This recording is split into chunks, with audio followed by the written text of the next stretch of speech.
To understand what I'm about to tell you, you need to do something first. You need to believe in the impossible. Can you do that? What do you desire that you can't have?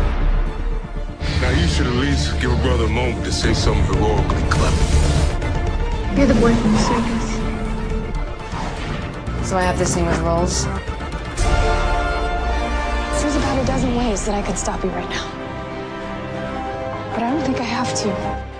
The staff chose me, and I choose you. I started up a security firm. Finally, a superhero team I can actually get behind. In the future, my friends may not be heroes, but if we succeed, they will be remembered as legends. Welcome to the DC TV report for the month ending Saturday, November 21st, 2020. I'm Little Eddie O'Hare, an aspiring professional fanboy. And I'm Sara, academic by day, writer by night.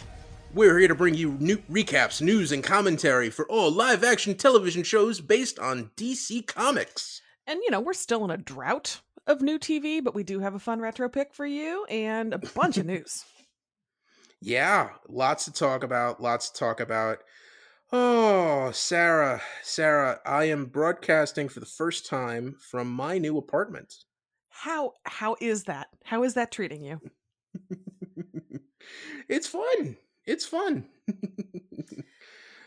whole new backdrop for me to look at. It's a little jarring. It's some stuff to get used to. It's fine. I'll be fine. It's fine. Yeah, it's a cream-colored wall. There's not much excitement going on from that view. But it used to be okay. blue-colored wall. Oh, all right. As always, I'm coming to you from a pink-colored wall, so we're good. Yeah, but there's stuff there's stuff on hangers. Yeah, that's true. It's how much laundry I've put away or not put away in a given week. Yeah, there's a cat that runs in and out constantly. She really does. Yeah, it is. It's the content that people are here for. Yeah, and so we some programming notes for people. This is after this episode, we've got one more month where we do the monthly, and then it looks like the weekend of December 19th, we will be going back to a weekly show. Speaking about adjustments. Yeah, because Pennyworth is coming back. It's going to come back for 3 weeks. We have Wonder Woman 1984, which is going to be in theaters and on HBO Max.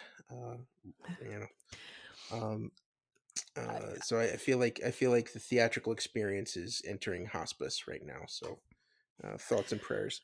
Thoughts and prayers. I mean, I would absolutely have been delighted to see Wonder Woman on the big screen. I'm not sure I personally would have gone in 4 weeks to see it myself on the big screen, but I appreciate having the options, but I do understand that I also would have been patient and kept waiting for next year if they wanted to push it, but they didn't, and that's that's fine. I'm gonna see Chris Pine again soon, so it's fine. All right. but yeah, starting then we will be going back in January. We will have more new shows to talk about, and we'll get to that a little later in the news. Thank you to everyone for listening. Hope you're been able to survive for the last month without us. And if you really want to help us out, we are part of Wicked Theory Studios, which has a Patreon. It's patreon.com/Wicked Theory. And for $1 a month, you can just help us with our overhead. And there's a bonus podcast there called Ed Bonds with Bill, where I force our executive producer, Bill Sweeney, to watch James Bond movies. And it's been really fun, for me at least, because the new James Bond movie, No Time to Die, was delayed again. It's not coming out till next April. So on that podcast, we're in overtime and we've run out of actual James Bond movies, and now we're watching some James Bond wannabes. And our most recent episode is Austin Powers, International Man of Mystery. So do check that out. That's a fun one to talk about. I talked about that on Moving the Needle several months ago. I don't know. Time is a flat circle. But yeah, it's a really fun one to discuss. So yes, I look forward to hearing you too, chat about it. yeah, lots of fun. Like, I don't think people understand, like, it's it's been more than 20 years since that movie, just how big of a star Mike Myers became in the late 90s. Oh yeah. It was, Yeah. I was very young adult age then, and it was it was a social event defining thing. You went to see his movies, and then he started to drift into some mediocrity, and then we got The Love Guru, and then it was just kind of all over. So Yeah, let that be a cautionary tale, children. Well, I think that was more, he just decided to take his bowl and go home. He had more money than God, so just show up when I feel like it. Yeah, I mean, wouldn't you if you had more money than God? Yeah. Sorry, I'm playing with the gain right now, so I don't know if this is way too loud or not. Sounds fine. Okay. Sarah, can you hear me? Yeah. Okay. Cool. So, yeah. And if that's all the exciting, if that's all the regular stuff, housekeeping, anything else you want to complain about, Sarah? Well, I'm just gonna, wish everybody a happy Thanksgiving, however you're celebrating this year. We are celebrating in our insular household, and that's gonna be just great. So, since this is dropping the Sunday before, take care, be smart, have turkey. Yeah. Well, my brother just recently moved home from Hawaii. He's now on Staten Island. And yeah, I'm going to be having Thanksgiving at his house. Nice. Yeah. What is it like to go from Hawaii to Staten Island? It's an adjustment. Yeah. All right.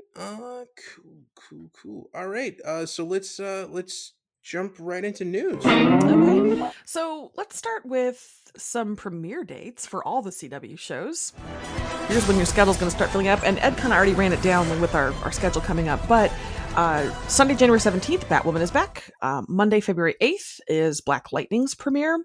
Tuesday, February 23rd, we get The Flash and Superman and Lois. So that is the rough outline, not rough, that's the specific outline of when we will be seeing our old friends again.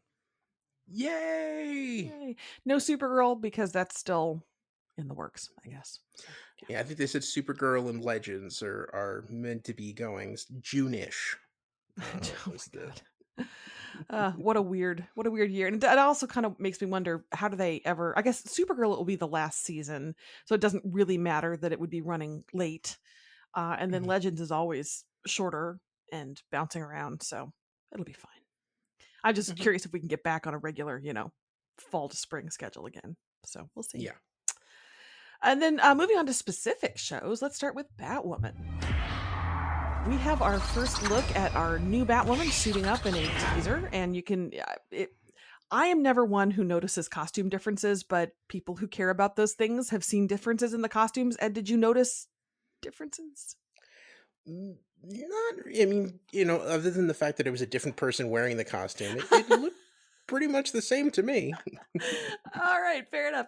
And then this was just a little piece of trivia that was on Screen Rant, but apparently when they were doing the concept art for Alice before the show was cast and they were filming, they used Gwen Stefani as the sketch stand-in, which I think is so random and funny. But yeah, if you think about it, Gwen Stefani, Alice, kind of that blonde kind of look. Yeah. So. Yeah. Do you think Alice? I wonder why we've never seen her eating bananas then. I don't know because she knows how to spell it. I mean, if that's the, so yeah, I don't know.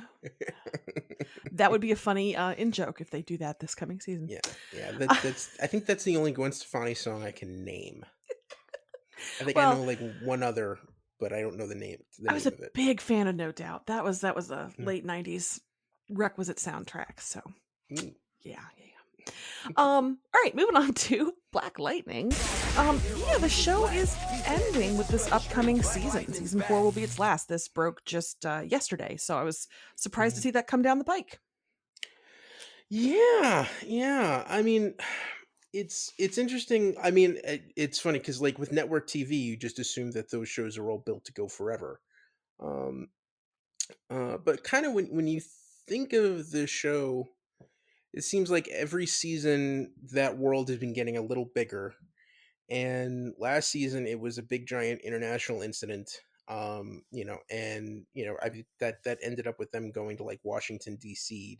to save Freeland in the courtroom at the end of it. So, um, in terms of scope, there's not much more to go. So I can see them doing some kind of emotional, heartfelt final season. And Contracting to go back to Freeland in the final season would be interesting, and I would really welcome that. I think it was the strongest when it was pretty focused on Freeland. So yeah, that would be great. Yeah. And then tangentially related, not so tangentially related, we actually have a possible spinoff from Black Lightning that would focus on Painkiller. So there's going to be a backdoor pilot in season 4. It's going to be the 7th episode of season 4 featuring Khalil, which would take him apparently out of Freeland and have him do his own adventures. So, Ed, what do you think? We cancel Black Lightning, we resurrect Painkiller in its own show? Does that seem likely to you?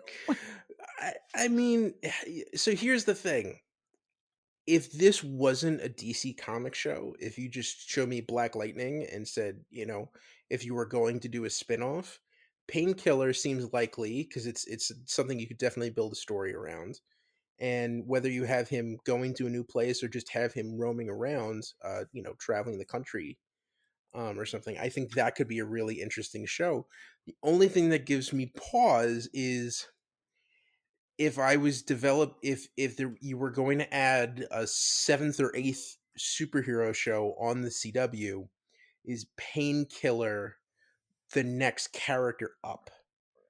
And that's the only thing that gives me pause. So it's reconciling those two ideas where it's like, are there more worthy DC Comics superheroes to do versus, well, Black Lightning was a great show, and if you were going to do a direct spin-off of Black Lightning, Painkiller is the likely choice. So I'm of two minds about it.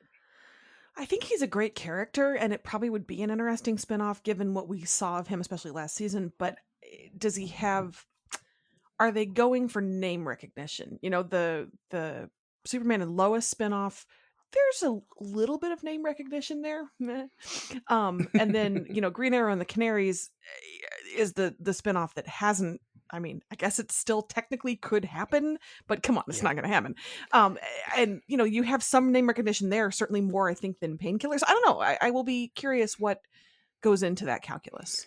Yeah, for me, maybe it's just the kind of thing like because you had Green Arrow and the Canaries. Maybe it's just like, okay, if this is going to be your last show, we'll give you one shot at a backdoor pilot, and this is just the direction they're going in. It's funny. Someone asked me recently if Supergirl was going to get a direct spinoff, what would be most likely, and I couldn't think of a series to spin off of Supergirl that would be um that would be practical for a CW budget. So does that take Martian Manhunter out of the equation? Yeah, kind of. Like if you were going to do Martian Manhunter or have like Brainy and Dream Girl, Nala, go forward to the future and do a Legion of Superheroes show, but that show would not be on the CW. Yeah. Although, if they do a Legion show, that gets Mon-El back in the game, and so one member of the Chris Wood, Melissa Benoist household would still be getting a paycheck. So, that would be nice for them. But, yeah. Anyway, That's what's going on with the Black Lightning universe. Dun, dun, dun. Speaking of spinoffs, Superman and Lois. Superman and Lois So music. there's a little bit of a controversy. Writer Nadria Tucker was fired. Her contract was not renewed for the writers' room, and she says it was because she was really pushing for diversity behind the scenes and trying to get like Me Too jokes and defending the Bechdel test and making sure black faces on screen aren't the villains and things like that. And so she was not renewed. And she said one of the problems with getting diverse faces in the cast is that they film in Canada, which, you know.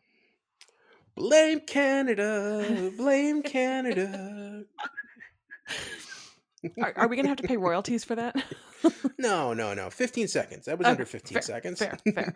So yeah, she blamed Canada for some of the the casting problems. But yeah, so that is something that is swirling. I don't believe the showrunner or anybody involved has commented. I will say it's a Berlanti product, and his shows are typically, I mean, they don't always do it well. I think there have been some kind of cringy episodes and incidents and you had what's his name, Kreisberg running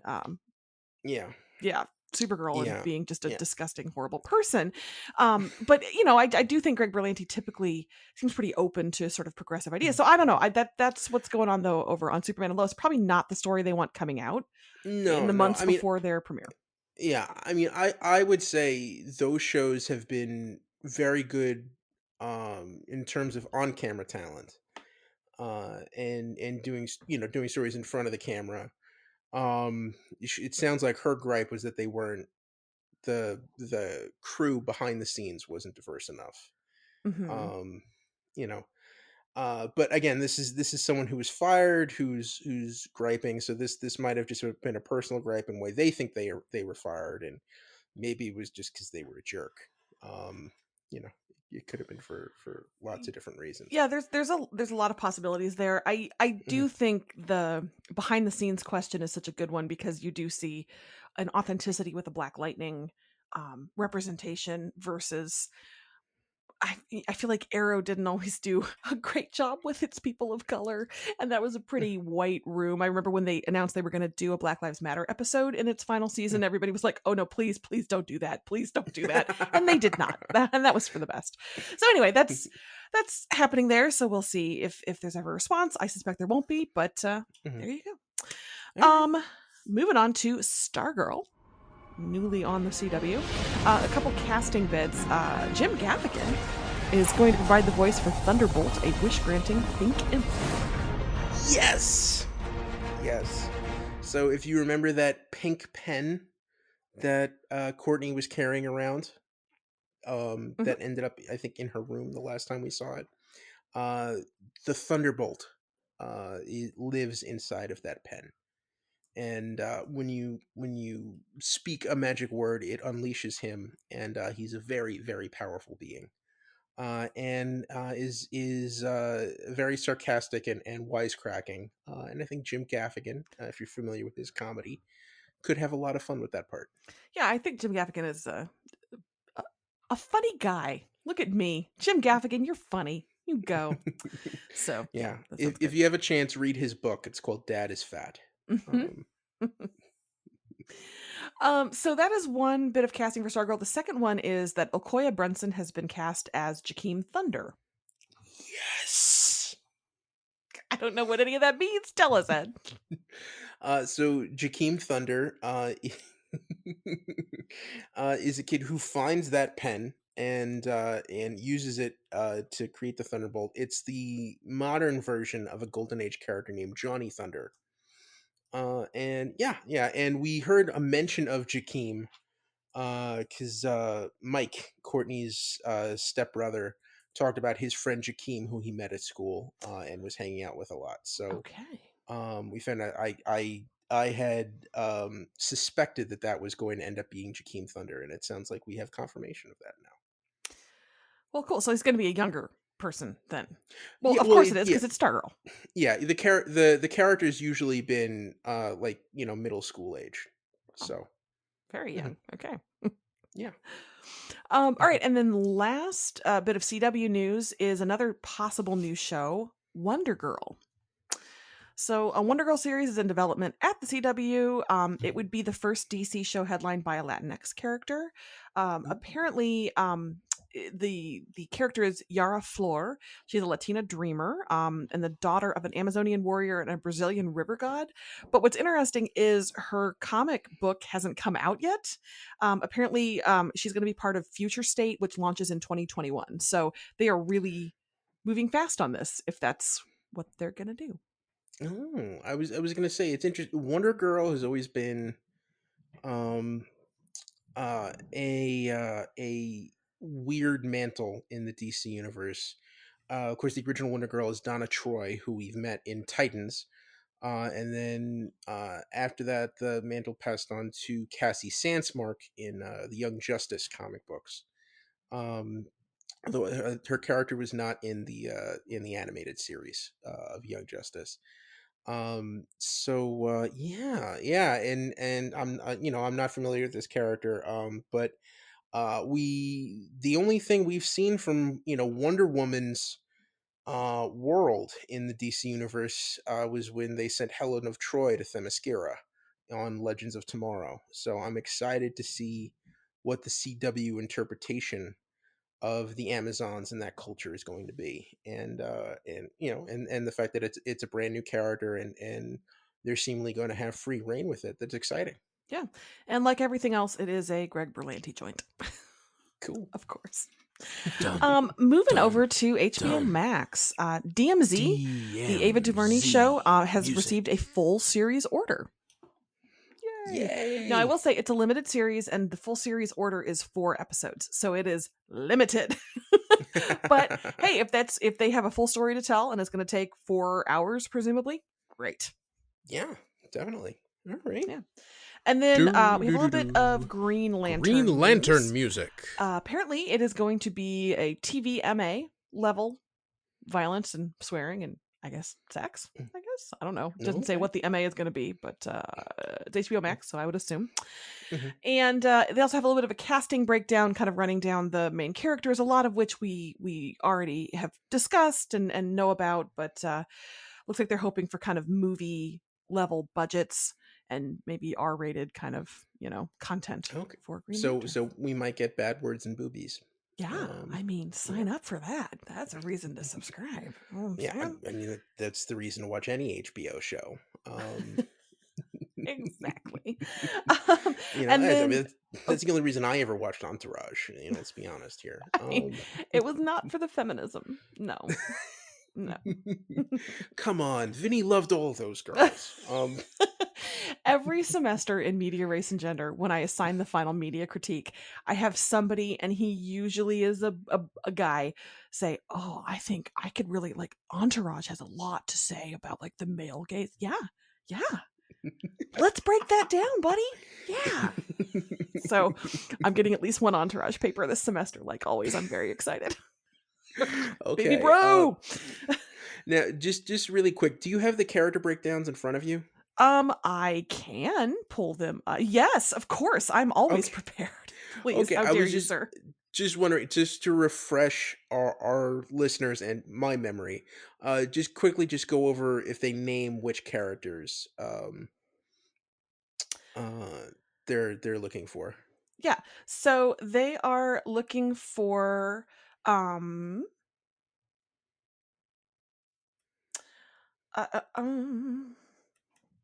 I know we've mentioned before that it's not going to be Hal Jordan or Jon Stewart. Yeah, so it's Guy Gardner and Alan Scott. Guy is described as a personification of the hyper-patriotism found in the 1980s that birthed Hulk Hogan and Rambo, but still likable and is stated as being a loving father and husband, while Alan is outwardly the model of early 1940s and keeps the fact that he is gay a secret in his era. There's also Bree Jarda, a black woman in her 30s. She was born to an alien mother and a human father, and she takes her commitment to the core and its purpose more seriously than her fellow Lanterns. Okay. And then they also mention Simon Baz, Jessica Cruz, Kilowog, and Sinestro, but they don't have quite the same breakdowns for them. Okay. I'm not familiar with Bree Jarda. Okay. That's cool. Okay, so maybe there's some newer characters and it does say it does say the show's new character, so she might be a show specific addition. Okay. perhaps. And that's certainly an intriguing backstory. Yeah, she apparently she outperformed her peers and earned her ring, only to have Guy as her partner. So maybe there will be some friction. That I is will say, the Hulk Hogan comparison is interesting. well, if you want a preview of Guy Gardner, his best stuff happened in the Legends miniseries in the mid to late '80s, and as a member of Justice League International and Justice League America, where he was the big loud clown, not a clown, but just chest puffing know-it-all who thought he was in charge, and basically Batman would have to take him down a peg every issue. Well, that makes his pairing with somebody who takes it very seriously and really worked to earn her spot even more interesting. Yes, It's just Hulk Hogan is such a specific energy to invoke. Yeah, So I was just curious. Yeah. Guy Gardner's my favorite of the classic of the original Green Lanterns. And just he's a high school football coach from Baltimore who comes from a long line of Irish Catholic cops. Mm-hmm. So that should give you a sense of his mindset and the way he carries himself. Okay. Well, and Alan Scott sounds a lot like Larry Traynor from Doom Patrol to me. This kind of perfect 40s, 50s kind of, husband and father hiding a secret. So, but maybe that's just because I don't know that many gay comic book characters from the DC universe, and that's on me for that. So maybe that's the only reason I think they sound similar. But yeah, I was even gonna say, I forget the character's name, but the character in Watchmen, who invites Hooded Justice to become part of the Minutemen. Oh yeah, mm-hmm. That's that's kind of a real, but that kind of setup seems similar to what they're going for with Alan Scott. Okay, all right. Just taking the whole him being an asshole part out of it. Yeah. Either of those inspirations sounds fantastic. I enjoyed all of those characters, so yes, yeah. Very into it. Sounds good. I approve Green Lantern. I know you're so grateful. All right, last of the HBO Max shows is Gotham PD. Gotham PD. Not great news for Gotham PD, which is the spinoff of the upcoming movie, The Batman. Terrence Winter has exited following creative differences, and the search for a new showrunner is currently underway. That was fast. Yeah, it didn't take long. So do you think that makes it less likely that we'll actually see Gotham PD? It could be one of two things. It could be that there was just a difference between what was going forward, and he'll walk away, and maybe it'll cool down, or it might have been a thing where HBO's like, no, we want to go with this right now, and Winter was like, well, I kind of wanted to do something else before I did this. I don't want to have this be my next project, and then he had to jump off. So my guess it's going to be cooled down, or they're going to plug in someone else immediately and start going. Mm-hmm. Because it kind of like what they're doing with Peacemaker. Because we talked about Peacemaker last month. They've already done some casting. It seems like that's going forward pretty fast. And in theory, we have a little more time. The Batman is scheduled to open in theaters on March 4th, 2022. Ugh. 22. I might be back in theaters by then. I'm just saying. I might be seeing things in theaters by then, so that's exciting. If there are theaters to see them in. Oh my god, you're such an Eeyore. Oh, but no, I get it. I get it. I know that's your joy. I'm really, really sorry. I'm really sorry. Okay, so next show is Pennyworth, and we have a trailer for season 2, and it looks incredible. It looks really fun. Really fun. Lot of interesting revelations. We found out that Thomas Wayne is engaged, and it's not to Martha. How dare he? And yeah, lots, lots of stuff going on. And it looks even more like 60s swinging London to me. It really had that like classic like Avengers the Saint, like if you watch like British spy shows from British TV spy shows from the 60s, like it's really giving off that vibe. It just, I And mean, it looked a little more fun and a little less dour and occulty, right? Oh yes, yeah, yeah, yeah, Which yeah, yeah. I responded to like a parakeet to bright Oh, colors, as 1 you do. month. We're gonna get that in 1 month, Sarah. Yeah. And we're going to burn through it all in December, just like slam, slam, slam. So good times. And then finally, last of our news this week is about Why the Last Man on Why FX on Hulu. music? And hey, they finished shooting the pilot. Yay! Again. With their second Yorick in place. So Yeah. hopefully this one 'cause sticks. Hopefully the showrunner sticks. Hopefully we get to see this someday. Maybe. I don't Do know. you think? I don't believe it. Do you think we'll get to see both versions of the pilot? You know? Well, I mean, I have seen the leaked Buffy the Vampire Slayer pilot with the different Willow. I have Oh. seen, I mean, isn't the David E. Kelly Wonder Woman pilot out there? So maybe. Actually, that I don't think I think they've released like 2 minutes of footage. They've released some like footage of Okay. it, but you can't actually find. They've buried that. Evidently, it was not very good. Boy, they must have really, really hated that. Yeah. So yeah, pilots it's always very tricky, like because I know there was at least a version of Lock and Key that was shot for Fox like 10 years before it was on Netflix. Really? Yeah, so and of course there's a version of Big Bang Theory that doesn't have with a different actress playing Penny. So yeah, and yeah, it's gonna be interesting to see like what that could have been, and because they ended up having to change half the cast because they'd sat on it for so long, and what that is, it's such a great idea and it's such a great comic series. I want it to be out there. I want people to see it. Mm-hmm.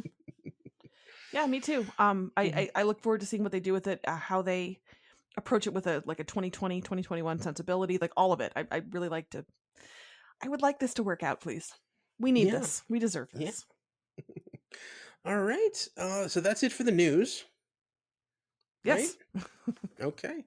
All right, so moving on to our retro pick for this month, which is Adventures of Captain Marvel, Chapter 5, The Scorpion Strikes. Captain Marvel grabbed the wheel at the last moment to rescue Betty. Billy brought the captured henchman Owens to a meeting of the Malcolm Group in hopes that he could identify the Scorpion. Last minute reveal, Cap found himself trapped and about to be consumed by a river of molten rock. Adventures of Captain Marvel, Chapter 6, Lens of Death. Captain Marvel flew through a hole in the ceiling to escape the molten rock.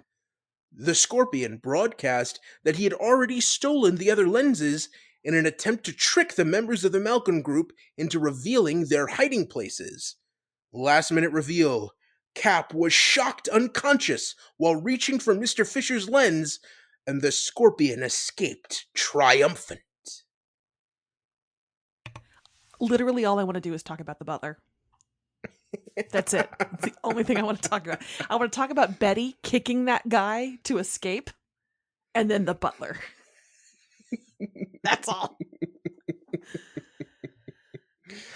Oh. So Hawks was the name of Professor Bentley's butler, and he's played by Ken Terrell.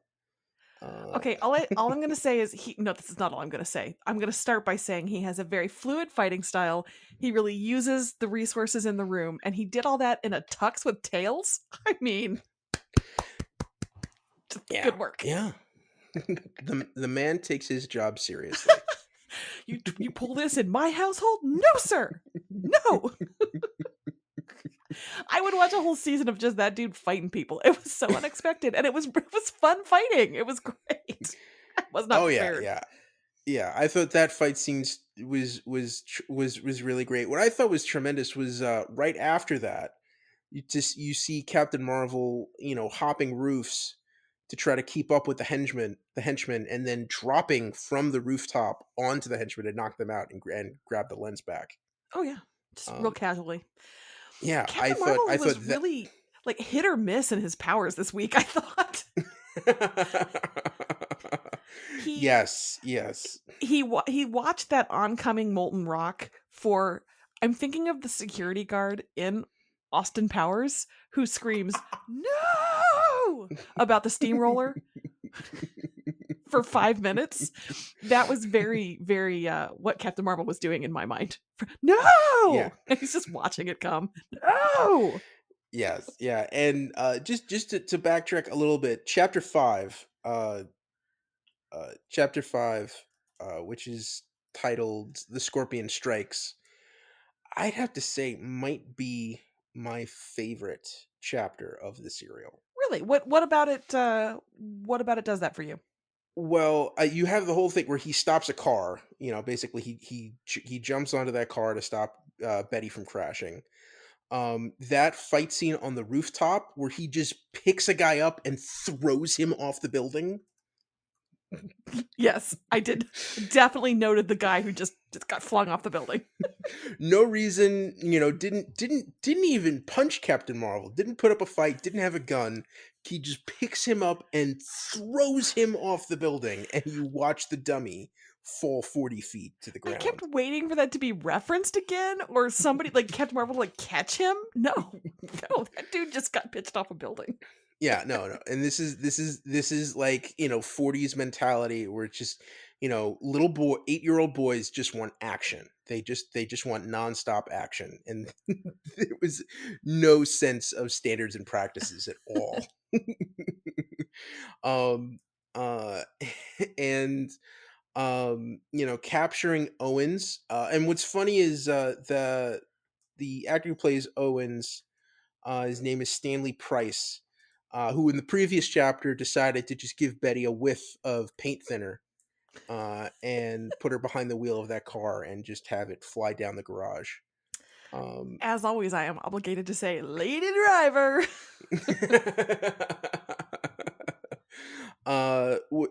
Coincidentally, Stanley Price played pretty much the same role 2 years later in the Batman movie serial. Really? In like the first or second chapter, Batman and Robin capture him and bring him back to the Batcave for information on the villain for that serial. So it's just weird that the guy's in one of the few movie serials that are still remembered because of the characters in them, and plays pretty much the same part in both of them. But really the main draw for this episode is the molten rock. I really enjoyed Nature's Fury in these episodes. Yeah, I thought the camera work was really good. Yes, the effects were good. It looked like molten lava. Yeah, and I'm like wondering, like, was that like a clay thing that they like melted down? Like, what was the deal? Because it looks like something that if it was explained to you or showed you was something that was very, very simple. But it was toothpaste that we squeezed really slowly. Yeah, like I wouldn't even be surprised if like that effect is just lost to time, or how they did that. But it's something that this was the 40s. You had no CGI, so they had to do it practically. And this was like, as a little boy watching this was one of the cliffhangers where I was really scared for Captain Marvel, and like that stuff actually looked like it would hurt him if it got to him, and I was really had no idea how he was going to get out of it. And then he just casually hopped up through a hole in the roof. Yeah. And chapters. Yeah, it's It's the kind of thing, like, when you get to the beginning of chapter 6, you're like, "Oh my god, what is he gonna do?" And it's like, literally, he just looks up and sees a crack in the ceiling and just flies through it, and it's like, "Oh, come on." He handled it. Yeah, but when you look at it from the outside, it looked like the whole mountain had just melted down. Um, but somehow he weaseled his way out of there, and yeah, Billy Bats, so the Scorpion makes that broadcast, tells all the Malcolm group, "Hey, I already have your lenses." Uh, uh, and basically leaves them. Oh, we've got to check to see if he left any clues. And Billy gets back and goes, "What are they doing?" Of course, those idiots. And he and Whitey split up to try to help out Bentley and Fisher. And Cap saves Bentley's lens, but Whitey is not so lucky with Fisher. And Mr. Fisher is killed. Yeah. He's shot. So one more suspect for who could be the Scorpion has been taken off the board. Billy was sure he had it figured out, kind of, sort of. Yeah. And when Owens walked in, you had to know he wasn't going to recognize the Scorpion. Um, and Sarah, have you made any further suspicions as to who the identity of the Scorpion might be? No, 100% they all look the same to me. 100%. Still. All I will say, Oh. if Harry Potter taught me one thing, it's to never trust a white man in a turban. So, Oh, Tal should tally. Tal should tally. just saying. Oh, yeah. So can we talk about Shazam electrocuting himself at the end of this last episode? Yeah. So, uh, when this came out on VHS, it was 2 cassettes. And since this is chapter 6, this was the midway point, so this was the end of the first tape. And I remember as a 4-year-old kid watching this and getting to the end of chapter 6 and it having a sense of finality and where it didn't start right up again. So there's a sense of like, is that it? Is he gone? Is he gonna get back up? What's the deal? Yeah, I'm so sorry. Captain Marvel is dead, children. I'm sorry. It's time you knew. Yeah, although he got shocked at the end of chapter 2 when, in the guillotine scenario. And he got back up again after that. But, I think the real point here isn't that he was shocked unconscious. It's that the Scorpion escaped with Mr. Fisher's lens. Yeah. The MacGuffin of the lenses is really a driving force. This is very true. Yeah. How'd you like that drawing room shootout between Whitey and the Scorpion? I could not handle that much action in one small episode. You had the butler throwdown and then the gun battle. It was a lot. Yeah, I'm saying that with yeah. admiration. Yeah, and that whole just pointing your gun, you're 3 feet away from each other and no one can hit anybody. Yeah. It's real stormtrooper aim there. Yeah, and the Scorpion doing the whole, okay, I'm gonna hide behind the couches and end up behind Whitey and knock him out. Oh.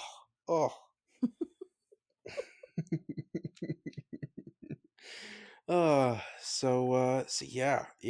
This is a man. This is a great serial. 5 and 6. So we're halfway through it. Um. uh. So. So Sarah, do you think Captain Marvel's gonna get up? Nope. I think he's down for the count. I think that's it. I think Whitey's the hero now. Is the Scorpion going to get all of the lenses? I bet he will get all the lenses, but I bet Captain Marvel will be able to thwart him. That's my thought. Okay. I just appreciate the Scorpion-ish shape of that equipment they were using to create the molten rock. It's good branding. It's good branding. Yeah. Well, yeah, and just the other thing is the Scorpion has the scroll, so he knows how to use the lenses. So he knew the perfect alignment to put them in to melt that rock. All right. So next month, next month we will be doing another, along with the season premiere of Pennyworth, we will be doing a retro pick with the next two chapters in Adventures of Captain Marvel, which is Chapter 7, Human Targets, and Chapter 8, Boomerang. Um, does Human Targets introduce, what's his name? I'm sorry, I can't get there fast enough. The Human Target character. Oh, the Human Target? No. Christopher Chance. Does this introduce Christopher Chance? Let's pretend I got that joke out really quickly and smoothly. Yeah. No. You still probably got like another 50 years before he shows up in comics. Yeah, and okay, all right. So yeah. So we have that to look forward to. So that's the retro pick. So Sarah, now it's time for our winners of the week. No, I got this. Are you ready? Yeah. We might have the same one. So Sarah, you go ahead. And it's the Butler. Yeah, it's the Butler. Yeah, it is Hawks. It is definitely Hawks, Professor Bentley's butler, who valiantly fought off the Scorpion's henchmen. I mean, get somebody who can dust your books and just fight off henchmen with aplomb. Yeah. When they went for that wide shot and you saw him wrestle those guys all across the room, it was fantastic. Like Hollywood stuntmen could learn from that scene today. Like That's what I'm saying. It was really good. Yeah. Yes. It's the one pure moment of joy I've had this weekend, honestly, watching that. Yeah. Everyone does this, this whole born supremacy. Let's go in really fast so you just see people moving their arms and not actually hitting anybody. It's like, no. We're actually going to show you the punches and the fight scene. And you can really appreciate the craftsmanship and the work that's put into it. All right. End of rant. All right. I appreciate it. Sarah, we got through an episode. We did an episode. All right. So that's the DC TV report for this month. You can find us on Twitter. I'm at Little Eddie O'Hare. And I'm at Sara Netzley, SaraNetzley. And follow the show on Twitter at DCTV Report. Send along your emails to dctv@wickedtheory.com. Also, be sure to subscribe to our show on your podcast app of choice and rate and review us. That helps more people find us. Check out our sister show, the Wicked Theory Podcast. This has been a Wicked Theory Studios production. Executive producer, Bill Sweeney. Visit us at wickedtheory.com. Shazam, everybody. Shazam. Shazam!